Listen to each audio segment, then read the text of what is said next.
शिकायतें सारी उनसे पल भर में दूर हो गई।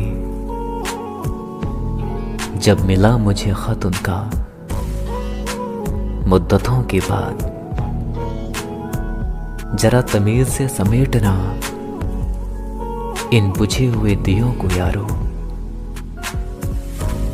अमावस की अंधेरी रातों में इन्होंने हमें रोशनी दी है। एक मैं हूं जो उसे प्यार कर बैठा हूं, और एक वो है जिसे खबर तक नहीं। जनाब आप आंसुओं से परेशान हैं, लेकिन यकीन मानो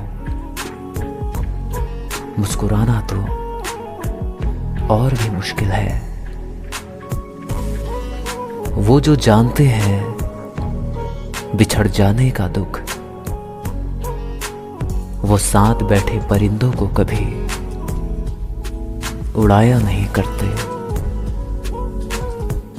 अगर किसी के दिल में सच में मोहब्बत होगी